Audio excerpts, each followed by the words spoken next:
Muy buenas tardes, queridos amigos. Aquí nos encontramos nuevamente en este espacio destinado a conversar, discutir, hablar, intercambiar experiencias, conocimientos, posibilidades, oportunidades, fortalezas, debilidades, acerca de cómo vivir mejor cada día. Ojo, no cómo vivir perfecto, eso no existe. La vida es un movimiento continuo, dinámico, ya eso está claramente establecido, y por lo tanto se trata de estar montado sobre el potro de la vida, dirigiéndolo, moviéndolo por distintos espacios, por distintas situaciones, por distintos escenarios. Y esa es la razón de ser de este espacio y del estudio y del conocimiento y de todo cuanto va ocurriendo. Pues se trata de un proceso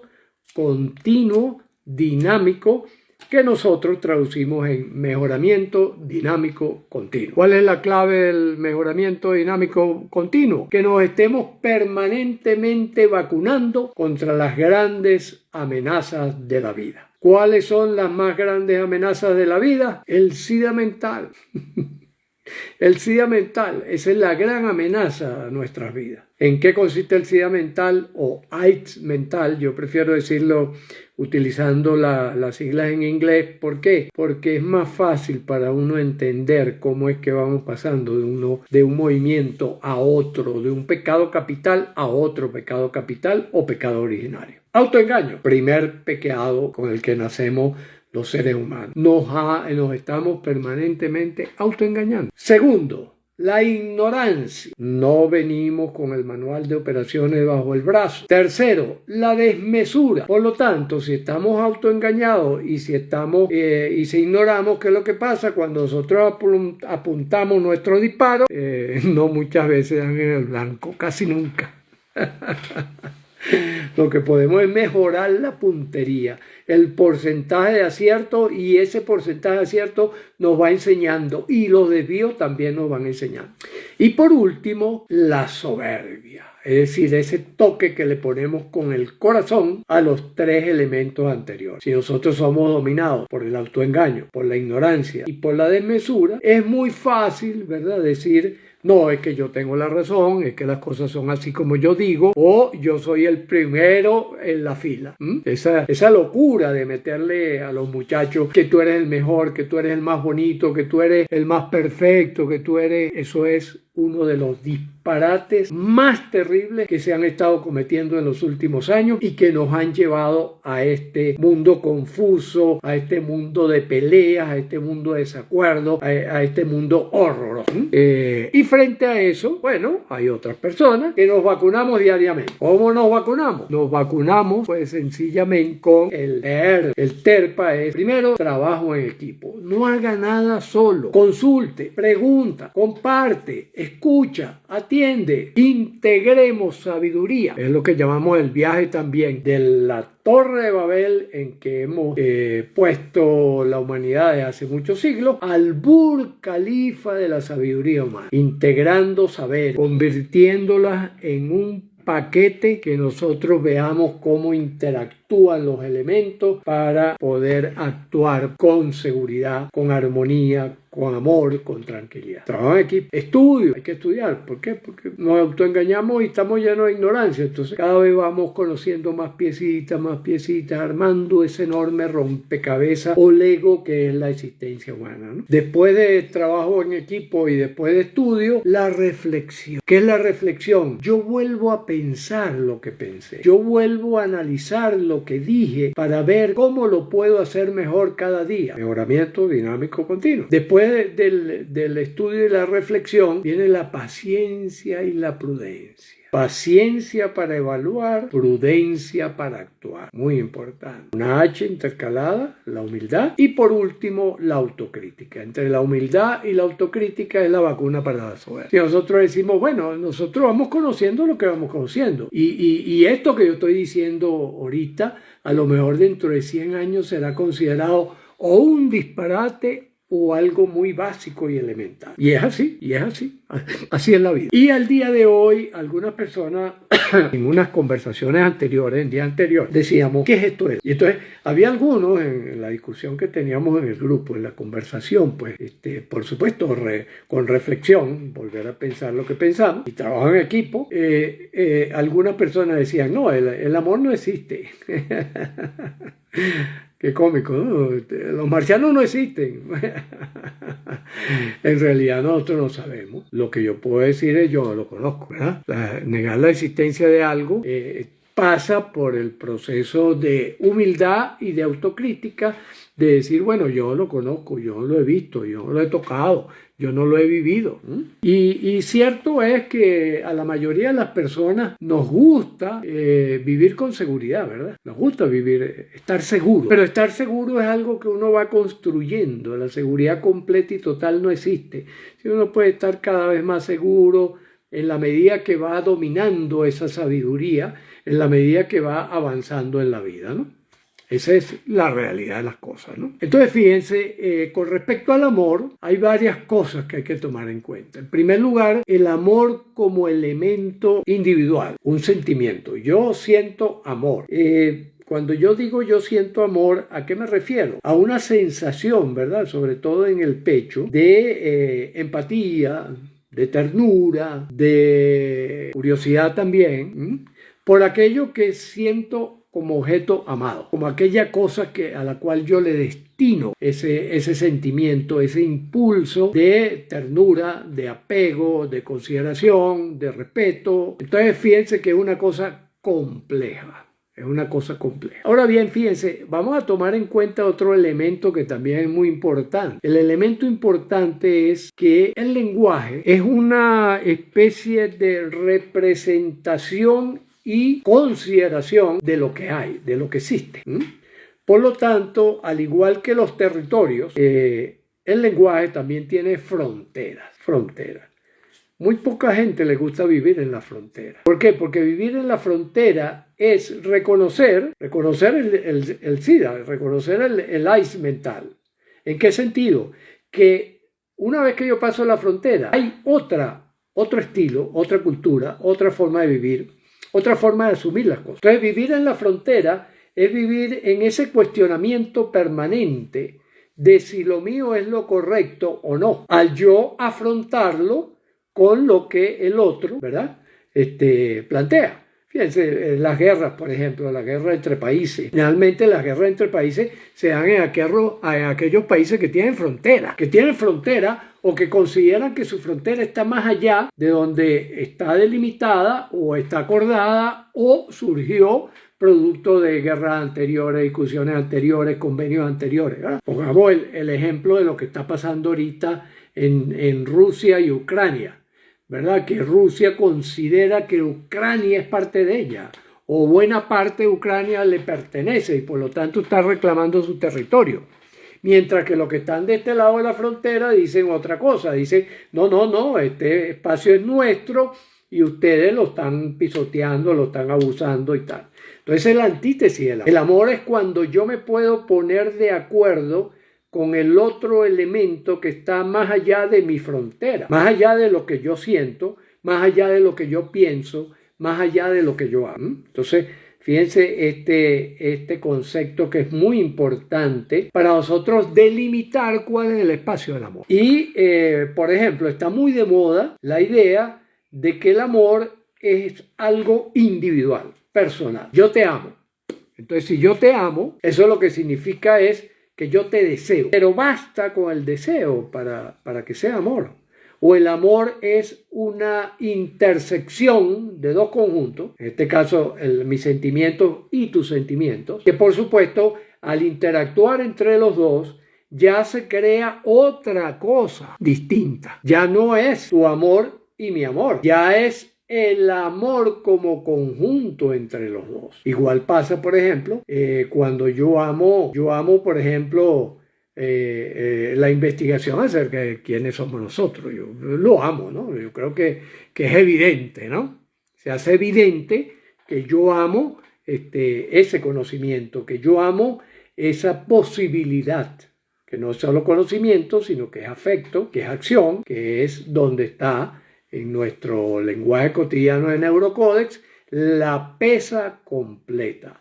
Pensamientos, emociones, sentimientos y acciones. Entonces, el asunto es el siguiente, que yo estoy involucrado como un todo cuando yo manifiesto ese sentimiento de conexión entre lo amado y mi persona. Y mi persona participando con todos los elementos constituyentes. Y en el caso de nuestra mente, los elementos constituyentes, que hemos sintetizado de esa manera en los estudios de Neurocódex, los pensamientos, las ideas que tenemos acerca de los sentimientos, es decir, aquello que emana directamente del corazón y que se siente, no se razona, se siente. Y las acciones que ejecutamos, junto con las respuestas emocionales, esos disparos medio locos, movidos por una reacción ante estímulos correspondientes. Entonces yo puedo amar desde este frasquito, yo puedo decir yo amo el frasquito porque lo tengo allí, lo veo, hay un apego con este frasquito. También como relataba en quienes hayan leído el artículo que escribí al respecto, amo mis mascotas, por ejemplo, amo a mi esposa, amo a mis amigos, amo a mis hermanos, a mis primos. Entonces, ese amor es abarcativo, incluye muchas cosas y donde están comprometidos, como les digo, pensamientos, emociones, sentimientos y acciones. Y que se manifiestan o bien en el plano de lo físico, de lo material, o bien en el plano de lo espiritual, o bien en los planos de lo social. Incluso yo puedo amar a una parte de mí mismo. En mi adolescencia escribí un poema donde yo decía a fulanito, a fulanita la quiero más que a un dedo de mi mano. ¿Por qué? Porque yo puedo amar los dedos de mi mano. Es decir, yo ese sentimiento que abarca los otros componentes de mi experiencia vital, lo puedo extender a lo que sea. De esa manera estamos, digamos, integrando, estamos incorporando toda nuestra experiencia subjetiva alrededor de aquellas distintas experiencias que vamos teniendo. Y dice, cuando uno ama a alguien viendo al otro como una forma de ser feliz, se está endosando su felicidad en función del otro. Exactamente, Marco, exactamente. Fíjate que cuando uno ama, uno está estableciendo una relación con el otro. Entonces hay amor correspondido y hay amor no correspondido. ¿Qué significa, por ejemplo, en los tiempos actuales, ese sentimiento de amor, ese sentimiento de apego que cumplía la función precisamente de conectar, de integrar, ha sufrido mucho por la idea de que el amor es deseo. Se confunde amor con deseo. Yo deseo estar contigo, yo deseo poseer ese automóvil, yo deseo X, Y, Z porque lo siento, porque me gusta, porque me interesa. Pero es un nivel muy restringido realmente de la experiencia de amar como experiencia, como tal, ¿no? Y cuando uno mete la lupa en la naturaleza, te das cuenta que la ruta que seguimos nosotros para amar es una ruta que la sigue toda la naturaleza. Toda la naturaleza sigue esa ruta de ir creando un sistema de apegos. ¿Para qué? Para que pueda funcionar la cosa. Como les decía, en la vacuna Terpa, nosotros comenzamos con trabajo en equipo. ¿Por qué? Porque ese apego que se crea, apego saludable que se crea entre las distintas personas es lo que hace posible las grandes construcciones que hemos hecho a lo largo de la humanidad. Nadie construye solo. Aquella idea del genio solitario y tal era un error de interpretación. Siempre me voy a apoyar en alguien y en algo para poder levantar el edificio. Es decir, necesito los ladrillos, necesito que esos ladrillos tengan una, podríamos decir, una convicción, una vocación de conexión. Por ejemplo, un ladrillo, si yo tengo un ladrillo de esta forma y tengo otro de esta forma, va a costar mucho que yo pueda construir una pared. Entonces eso es lo que estamos llamando la vocación. La vocación de conectarse. Por ejemplo, estos distintos componentes que vemos aquí tienen la vocación, ¿verdad?, podríamos decir, tienen la vocación de conectarse uno con otro a través de las conexiones con que han sido diseñados, ¿no?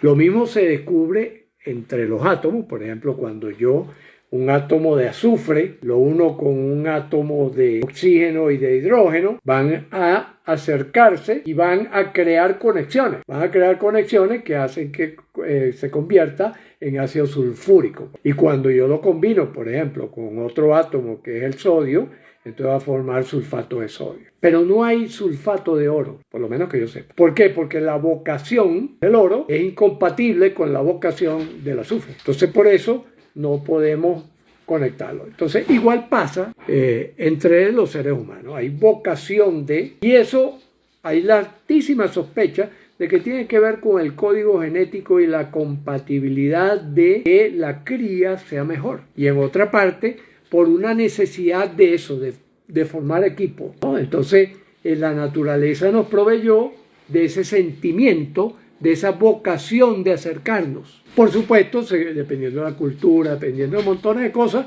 hay compatibilidad o incompatibilidad. Ahora bien, no basta con esa convicción, con esa vocación de complementariedad, sino que hemos de encontrarnos en algún punto. O sea, tenemos que acercarnos lo suficiente. Por ejemplo, las estrellas están muy distantes una de otra, lo que hace que entonces esa vocación de la naturaleza de irse a integrar no se presente porque están muy distantes. De hecho, en el nivel de partículas, los elementos como tales, esos elementos que tienen masa, los llamamos fermiones, son los fermiones. Esos fermiones, gracias a los bosones, el famoso bosón de Higgs, etcétera, etcétera, se acercan, como lo hacemos nosotros socialmente. Nos presentan, ¿verdad? Mira, te voy a presentar a esta muchacha, te voy a presentar a este muchacho y esto y lo otro. Y entonces hay un acercamiento. Y después viene un tercer elemento que es lo que llaman los gluones, que es lo que crean el sistema de apego. Entonces, esos gluones, fíjense el término gluón, en física de partículas, hace que se cree el átomo. Es decir, un sistema de apego que permanece por miles de millones de años como tal, ¿no? Entonces ahí en física son los átomos. En nuestro caso es la familia, ¿verdad? La familia es un sistema de apegos, ¿verdad?, que se ha fortalecido a expensas de factores genéticos, de factores ambientales, de factores sociales, de factores espirituales y de factores individuales. Entonces fíjense que podríamos decir que son tres momentos. Hay una vocación de complementariedad, hay un acercamiento y hay unos atractores que facilitan ese proceso y hay unos gluones que hacen que nosotros formemos entonces ya un equipo, nos integremos. Y esos son los pasos del amor. Esos son los pasos del amor. Como todo en la vida, ¿verdad?, el amor y todas las cosas que nosotros hagamos tienen su lado bueno, su lado malo, su posibilidad de desarrollo y evolución para crecer o su posibilidad de desarrollo para ir al camino de la destrucción o del desastre. Por eso es muy importante que nosotros cuidemos el amor. Y me pareció interesante, a solicitud de algunos amigos que así lo expresaron, que conversáramos el día de hoy sobre este tema. De tal manera que si tienen alguna pregunta, algún comentario, alguna sugerencia también, recordemos, este espacio está precisamente para poder intercambiar, para poder vacunarnos con el TERPA, ¿verdad?, con la vacuna TERPA, frente a lo inevitable, el pecado original. Recordemos, el SIDA mental, soberbia, ignorancia, desmesura y autoengaño. Para evitar todo eso, o por lo menos para vacunarnos, no para evitarlo, porque evitarlo es imposible, pero sí para estar vacunados a fin de que no sea tan dañino ¿verdad? Porque ese es el papel de las vacunas, ¿no? Las vacunas lo que evitan es que cuando venga el virus o la bacteria, su impacto no sea tan fuerte porque estamos vacunados, es decir, estamos alertados y ya nuestro ejército interior se fortaleció y adquirió las herramientas, adquirió los aviones, los tanques de guerra, los cohetes necesarios para derrotar a esa bacteria, virus o lo que sea. Ese es el principio de la vacuna y ese es el principio también de nuestra vacuna TERT. En el caso del amor, por supuesto, también tenemos que darle un propósito. Hay que darle un propósito. ¿Para dónde quiero yo que vaya este amor? ¿Y qué significa desde el punto de vista de mi relación con la vida, de mi relación con lo existente? En el plano espiritual, en el plano material, en el plano social y en el plano mental. ¿Qué significa? ¿Cuál es el sentido que yo le quiero dar? ¿Qué es lo trascendente que yo quiero conectar? ¿Y cuál es el legado que yo también quiero dejar con él? Después hay que armarnos de recursos para amar. La ternura, muy importante la ternura. La empatía, muy importante la empatía, ¿verdad? Si yo amo este frasco y lo admiro y lo veo y tal, pero lo tiro contra la pared, pues no va a ser, ¿verdad? Tengo que ser empático con él, tengo que tratarlo con la delicadeza del material con que está construido. Eso es empático, esa es la empatía. La curiosidad, la alegría, la serenidad son emociones que nos son útiles, son recursos útiles para nuestro amor poderlo dirigir de la mejor manera. El conocimiento, por supuesto, informarnos cómo es la cosa y cómo es cuando uno se enamora, cuando se desenamora, porque no podemos exigir correspondencia, sino que se trata de que tengamos ambos, por ejemplo, en el amor de pareja, ambos tengamos esa vocación de complementariedad, ya sea en el plano sexual, ya sea en el plano sensual, ya sea en el plano cognitivo, ya sea en el plano de acciones, de gustos, de cosas. Pero hay que tener una vocación de complementariedad. Y después hay que darle cuidado, hay que darle mantenimiento y hay que darle reparación oportuna. Porque en la vida todo se daña, en la vida todo ha de ser cuidado, ha de ser mantenido y ha de ser reparado oportunamente. El auténtico aroma cariño se unió. Ok, perfecto. Entonces, bueno, ya sabemos, ya tenemos esto. Aquellos que quieran, por supuesto, conocer más y tal, entren en el Colegio Neurocódex y allí hay mucha información sobre lo que estamos haciendo. Que en esencia, ¿qué es lo que estamos haciendo? Lanzar hilos, puentes entre los distintos saberes que nos brindan oportunidad para vivir cada vez mejor y mejor. Los que quieran reproducir esta grabación pueden hacerlo con toda y absoluta libertad. Lo publican donde ustedes quieran y como quieran. Nosotros no tenemos, ni límites ni intereses mayores que prestar un servicio. Y si alguien se anima a traducirlo a otros idiomas, también tiene nuestra autorización, y pueden decir esto también en la traducción, ¿verdad? Tienen nuestra autorización, tienen toda la libertad para traducirlo al idioma que ustedes quieran, porque la idea central, recordemos de Hablemos Claro, es brindarle a las personas un mejor servicio para que pueda superar el SIDA mental con mayor facilidad. Así que bueno, queridos amigos, así estamos hasta hoy. Vamos a ver qué próximo tema nos colocan por allí. Ya estamos en conversaciones. Si alguno de ustedes quiere proponer algún tema, también puede escribirnos por WhatsApp, pueden publicarlo en cualquiera de estos de los sistemas que tenemos en el colegio y con mucho gusto atenderemos la solicitud. ¿Está bien? Bueno, mis queridos amigos, un abrazo. Y seguimos. Médicos Ecuador, la guía médica del Ecuador.